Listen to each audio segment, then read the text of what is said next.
तो ये कहानी नीनो नाम के एक ऐसे आदमी के बारे में है जो अपनी 3 दर्जन फैमिली मेंबर के साथ एक छोटे से घर में रहता है और इस घर में सिर्फ एक ही रूम है और ये रूम भी एक छोटे से गटर के रूम के जैसा है। दरअसल नीनो अपनी ज्वाइंट फैमिली के साथ रहता है, इसीलिए उसकी फैमिली में टोटल 36 मेंबर हैं, लेकिन उनके पास रहने के लिए सिर्फ एक छोटा सा ही घर है। इसीलिए उन्होंने इस घर की हालत एक गोदाम से भी ज्यादा बुरी कर रखी है और उनके घर में प्राइवेसी नाम की कोई भी चीज नहीं है, क्योंकि उनके घर में सिर्फ एक ही बाथरूम था जिसमें नीनो सारा दिन बैठा रहता था, जिस वजह से उनके घर में बच्चों से लेकर जवान औरतें नंगी होकर उनके सामने ही कपड़े बदलती थी और इस चीज को करने में उन्हें कोई भी शर्म महसूस नहीं होती थी। दरअसल कई साल पहले नीनो ने अपनी एक आंख गंवा दी थी, जिस वजह से उसे इंश्योरेंस कंपनी की तरफ से ढेर सारा पैसा मिला है, लेकिन इतनी गरीबी होने के बावजूद भी वो इन पैसों को अपनी फैमिली के साथ बांटना नहीं चाहता है। इसीलिए जब भी उसका बेटा उससे पैसे मांगने के लिए आता है तब वो उसे पैसे देने से इनकार कर देता है और उसे मारकर वहां से भगा देता है। साथ ही साथ नीनो जब भी सोता है तब वो अपने साथ एक बंदूक को रखता है, क्योंकि वो जानता है कि उसके सोते ही उसके घर का कोई ना कोई उसके पैसे चोरी कर लेगा।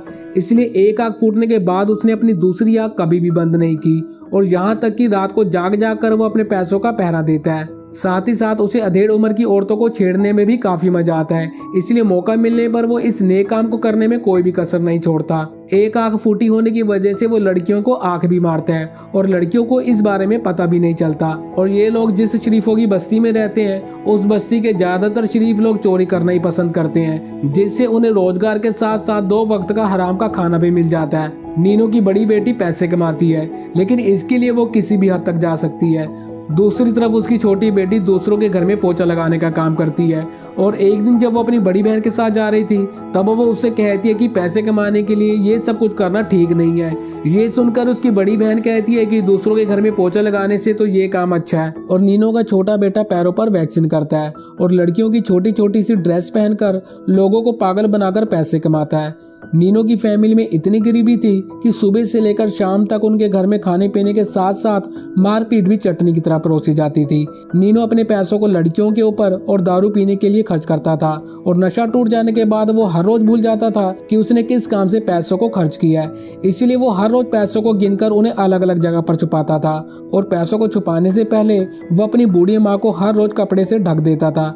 एक दिन नीनो की फैमिली को पता चलता है कि उसकी बूढ़ी माँ को पेंशन का पैसा मिलने वाला है, इसलिए वो सभी जोर जबरदस्ती उन्हें पेंशन ऑफिस लेकर जाते हैं और पैसों को निकालने के बाद वो लोग पैसों के लिए लड़ाई करने लगते हैं और अपनी बूढ़ी माँ को अपने बच्चों के साथ छोड़ देते हैं। उनके घर में गरीबी इतनी कूट कूट कर भरी हुई थी कि पैसों के लिए वो लोग किसी भी काम को करने से मना नहीं करते थे, जबकि नीनो के पास ढेर सारा पैसा था, लेकिन वो उन पैसों को अपनी अय्याशी में उड़ाता था। एक दिन वो दारू पीकर रात को जब सो रहा था तब वो सपने में देखता है कि उसकी फैमिली ने उसका सारा पैसा चोरी कर लिया है और उस पैसे से वो लोग ऐश कर रहे हैं। जिसके बाद वो नींद से उठकर अपने पैसों को चेक करने के लिए जाता है, लेकिन दीवार तोड़ते ही वो देखता है कि वहां पर उसका एक भी पैसा नहीं है, जिस वजह से वो बौखला जाता है और घर को तहस नहस करके पैसों को ढूंढने लगता है। इसी दौरान उसे अपने बेटे के ऊपर शक होता है कि उसने ही जरूर उसका पैसा चोरी किया होगा, इसीलिए वो उसे पूछने की बजाय वो सीधा उसे गोली मार देता है और इस वजह से उसे पुलिस अरेस्ट कर लेती है। लेकिन अगले ही दिन वो अपने पैसों के दम से जेल से छूट जाता है। दूसरी तरफ घर के सभी लोग उन पैसों को घर के चारों तरफ ढूंढ रहे थे,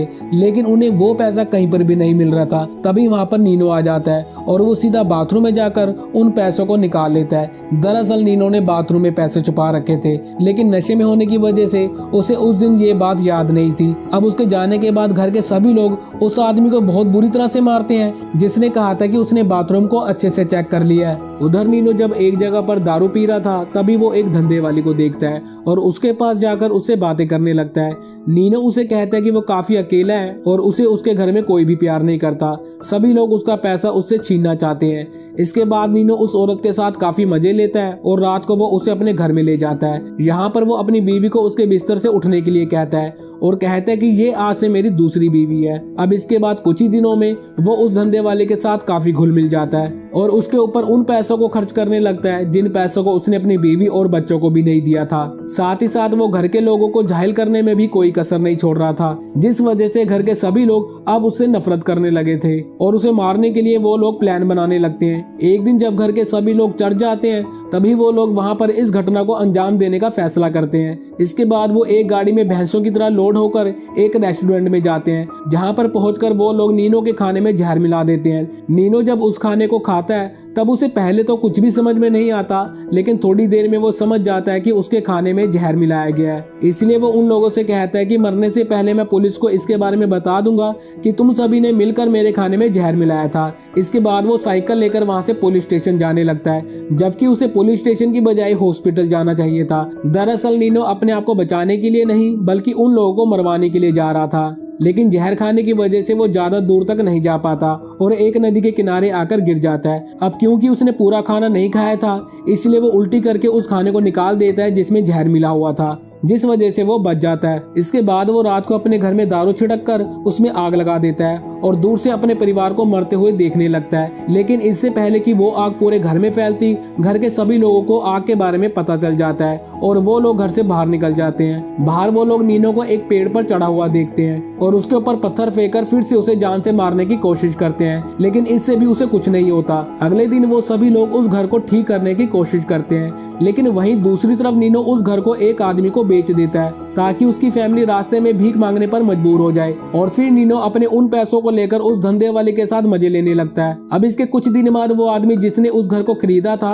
वो अपनी फैमिली के साथ, जो कि एक लोकल ट्रेन की तरह खत्म ही नहीं हो रहा था, उनको लेकर नीनो के घर पर आता है, जो कि अब उसका हो चुका था। वो नीनो की फैमिली को घर खाली करने के लिए कहता है। अब घर तो उन्होंने क्या खाली करना था और उल्टा हाथापाई पर उतर आते हैं। इसके बाद अगले सीन में हम देखते हैं कि नीनो अपने पैसों से एक गाड़ी खरीदता है और वो उस गाड़ी को लाकर सीधा अपने घर में घुसा देता है, जिससे उनका घर गटर से कबाड़ खाने में बदल जाता है। लेकिन वो लोग उस कबाड़ खाने को गिरने से रोकते हैं और फिर वो दोनों ही फैमिली उस घर में रहने लगते हैं, जहां पर नीनो अपने 3 दर्जन फैमिली मेंबर और 2 बीवी के साथ रह रहा था। वहीं दूसरी तरफ वो फैमिली जिसने इस घर को खरीदा था वो भी अपनी ज्वाइंट फैमिली को लेकर वहां पर रहने लगते हैं। साथ ही साथ नीनो अभी भी अपने घर के सभी लोगों के ऊपर शक भी करता है और अपने पैसों को अपने हाथ में लगे हुए प्लास्टर के अंदर छुपा कर रखता है। वो चाहता है कि उस घर के सभी लोगों को मारकर उस घर के यानी कि उस गटर का राजा बनना, जिसके लिए वो रात भर प्लान बनाता है। और इसी के साथ ये मजेदार कहानी यहीं पर खत्म हो जाती है। आपको ये कहानी कैसी लगी हमें कमेंट बॉक्स में जरूर बताएं और ऐसी और मजेदार इंटरेस्टिंग वीडियोस के लिए चैनल को सब्सक्राइब जरूर करें और वीडियो को लाइक और शेयर भी जरूर करें। धन्यवाद।